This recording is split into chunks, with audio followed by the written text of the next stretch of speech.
Welcome back! If you're planning a trip to the Philippines for the very first time, get ready to experience beautiful beaches, delicious food, a vibrant nightlife scene, and some of the friendliest locals in the world.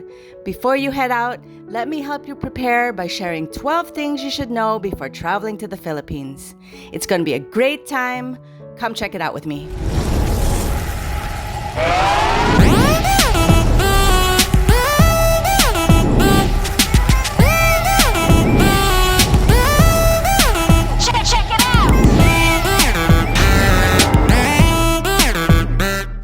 The Philippines is one of the top English-speaking countries in Southeast Asia. The majority of the population has at least some degree of fluency in the language.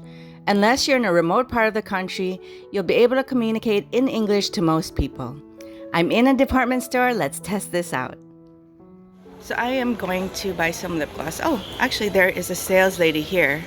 I'm going to ask her a question. Hi. Hi. Hi. Do you speak English? Oh, yes, ma'am. Yeah. Oh, yes, you do. Okay. I was wondering how much this one costs. This one, ma'am? Yes. Do you want a shade, ma'am? Yes. This goes 299 pesos, ma'am. There's no other way to say this, but traffic in Manila can be really horrible. In fact, in a 2023 study done by TomTom, a transportation data company, Manila ranked first for having the worst traffic congestion among 387 metro areas. With that said, in all the years I've been coming to the Philippines, I have never experienced sitting in traffic for hours on end. You just have to be smart about navigating the traffic. Obviously, do not attempt to go through traffic during rush hour. Leave early, plan your days, do everything in one area on the same day. Use apps like Waze to determine traffic situations and alternate routes.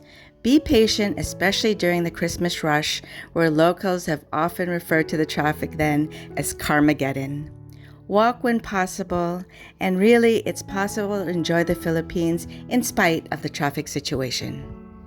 Although there are other methods of transportation like a tricycle or jeepney, I prefer to take a Grab, which is very similar to Uber or Lyft. You should download the Grab app in order to use this. What's interesting is they also have the option to order a motorcycle rather than a car, which is great if you're adventurous and want to navigate the traffic faster. Here's what this looks like. Here comes a Grab motorcycle. Here he comes. This is my friend getting on one. So what happens is they give you a helmet. Give you a shower cap. Oh, a shower cap. I was gonna say because everyone uses. You put a shower cap on first. Huh?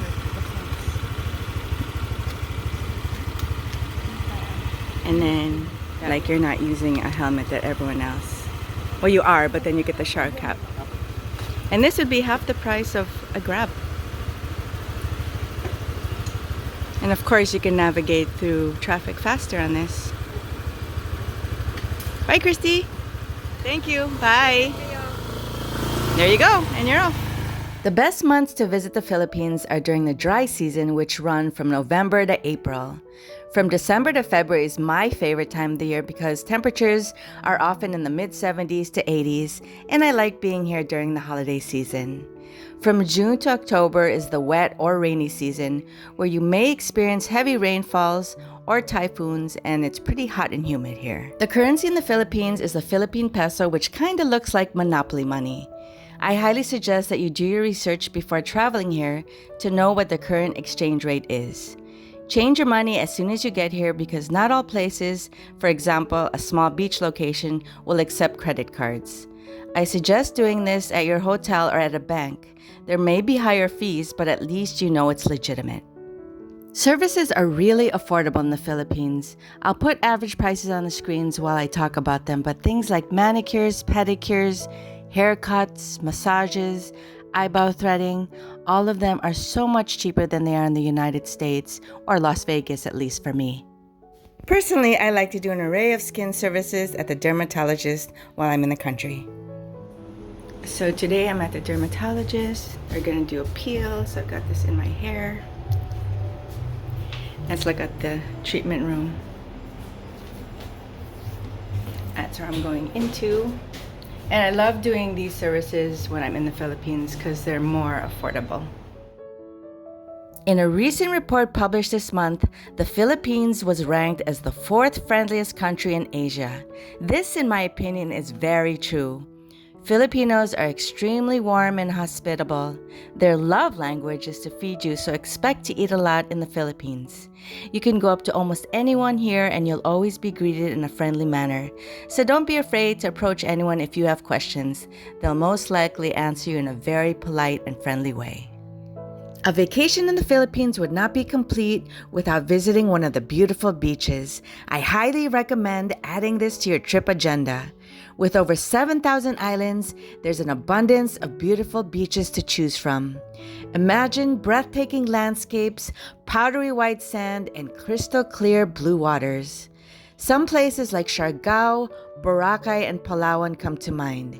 In fact, Palawan was voted as one of the best islands in the world for 2024 by U.S. News and World Report.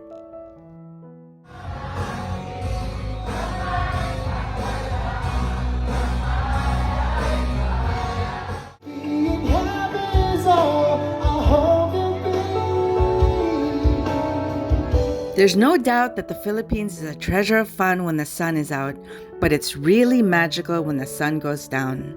The country is known for its love for singing and dancing, so there's never a shortage of live bands, karaoke, or dance clubs to discover.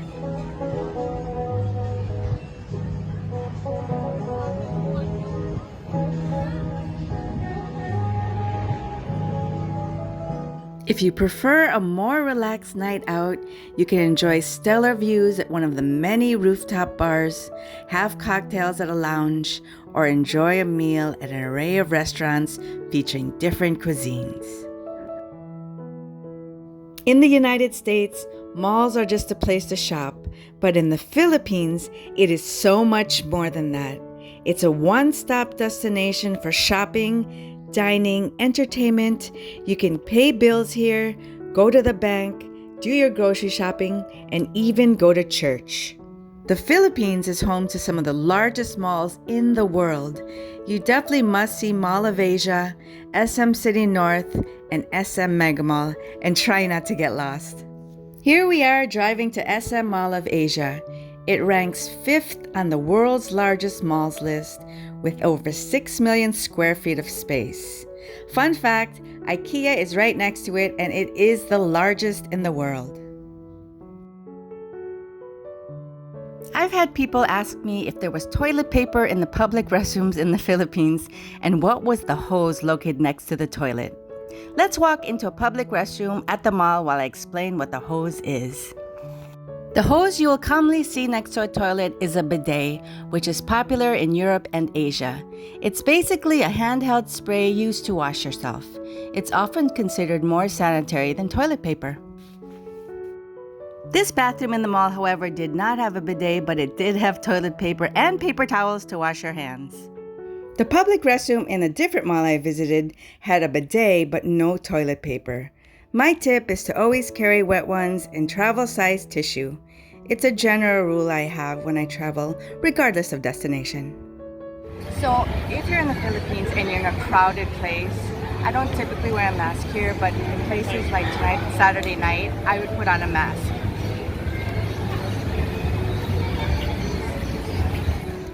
Thanks so much for hanging out with me again, especially while I've been on holiday in the Philippines.